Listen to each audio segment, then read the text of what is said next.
जय श्री राम। तो मैं इस समय था पंडोखर धाम में, और पंडोखर धाम में जैसे कि आप लोगों ने देखा होगा कुछ नियम है ना अनिवार्य होते हैं सभी भक्तों के लिए। वो भले 1,000 की पर्ची से या 10,000 की पर्ची से या 50,000 की पर्ची से मिले हों। तो जो गुरुजी से मिलते हैं वो मिलने के बाद में जो यहाँ की प्रोसेस होती है उसके नियम सभी को लागू होते हैं।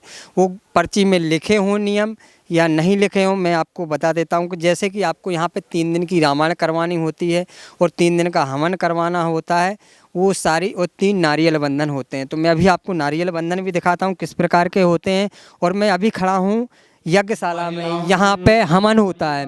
आप जैसे कि यहाँ पे देख रहे हैं अभी चल रहे हैं हवन, और हवन यहाँ पे 300 दिन बराबर चलते रहते हैं। और हवन की जो प्रक्रिया होती है वो इस प्रकार से होती है कि हवन को आपको 3 दिन यहाँ पे रुकना पड़ता है और 3 दिन का व्रत होता है। जिनकी दवा वगैरह चल रही होती है उनको व्रत वगैरह नहीं रखना है, नहीं आपको सुबह से व्रत रखना है। और जब आपका हवन 4:30-5 बजे ख़त्म होगा तो आपको उसके बाद में खाना होगा, और बीच में आप है ना फल स्वरूप कुछ भी फल ग्रहण यहाँ पे कर सकते हैं। तो यहाँ पे इस प्रकार से होता है हवन, और हवन सभी को अनिवार्य होता है, उनकी पर्ची में लिखा हो या नहीं लिखा हो 3 दिन का हवन होता है। और जो हवन के सामग्री के लिए हो या किसी चीज़ के लिए हो, यहाँ पे जो पैसा जमा कराया जाता है वो पैसा 20,000 से लेकर 30,000 रुपये तक एक हवन में खर्चा होता है। इससे नीचे का कोई हवन नहीं होता। अगर वो 20,000 रुपये का हवन है तो उसमें मान लो कि 5-7 हज़ार रुपया आपका ऊपर से खर्चा हो जाएगा। तो यहाँ पे हवन होता है। और हवन के बाद मैं आपको दिखा दूँ तो ये है यहाँ पे जो लाइव दरबार चलता है। ये यहाँ पे लाइव दरबार जैसे कि गुरुजी यहाँ पे लाइव दरबार चालू होता है तो वो रात में होता है। और यहाँ पे पहले ये क्या है, गेट बंद रहा करता था। जब दरबार लगना होता था उतने टाइम ही शाम को ये खोला जाता था, पर अभी भक्तों के लिए ओपन है। और यहाँ पे अभी भक्त लेटे हुए हैं। दरबार जब शाम को लगेगा तो यहाँ पे गुरुजी विराजमान होंगे और सभी भक्त बैठेंगे। तो इस प्रकार से है। और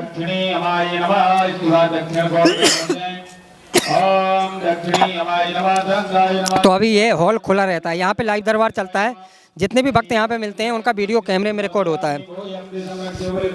और जैसे कि आपको देखा आपने, मैं बता दूं कि जैसे मैंने नारियल बंधन बताया सभी को अनिवार्य होता है। यहाँ पे करीबन 100 रुपये का नारियल मिलता है। जैसे कि यहाँ पे पीले लाल हरे कपड़े में, और काले भी कपड़े यहाँ पे हैं। हाँ, काले लाल पीले हरे, ऐसे 3-4 कलर के जो कपड़े हैं उनमें यहाँ पे नारियल बंधा हुआ। एक नारियल है ना 100 रुपये का मिलता है।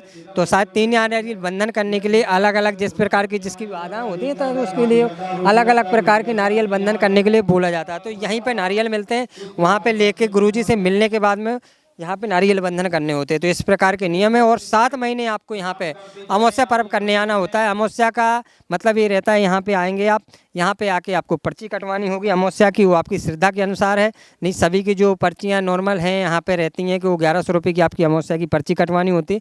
उसमें फिर यहाँ पर दरबार लगता है, और दरबार में आप दरबार ख़त्म हो जाने के बाद उस पर्ची में साइन होंगे, और आपके हाथ में एक रक्षा सूत्र है उसको कलावा बांधा जाएगा, तब जाके आपका अमावस्या पर्व पूरा होगा। तो आपको इस प्रकार से यहाँ पे अमावस्या पर्व पूरा करना होता है। उसके बाद आप घर जा सकते हैं। और आपको हर महीने अमावस्या से लेकर पूर्णमासी 15 दिन के अंदर आपको कभी भी आप आके अमावस्या पर्व कर सकते हैं। इस वीडियो को हम यहीं पे एंड करते हैं। आप हमारे वीडियो को शेयर भी कर सकते हैं उन लोगों को जिन लोगों को पंडोखर धाम के बारे में जानकारी प्राप्त करनी है। और आप भी देख के, आपको भी जो पहली बार आना चाहते हैं उनको भी बहुत सारी जानकारी मिल जाएगी। तो आप हमारे वीडियो को शेयर करें, चैनल को सब्सक्राइब करें, घंटी को ऑल पर सेट करें, जिससे कि हम जो भी वीडियो डालें पंडोखर धाम के और लोगों से, यहाँ पे जो आए हुए भक्तों से जो भी हमें जानकारी मिले वो वीडियो डालें तो आप यहाँ तक पहुँच जाएँ। तो इस वीडियो को यहीं पे एंड करते हैं। जय श्री राम।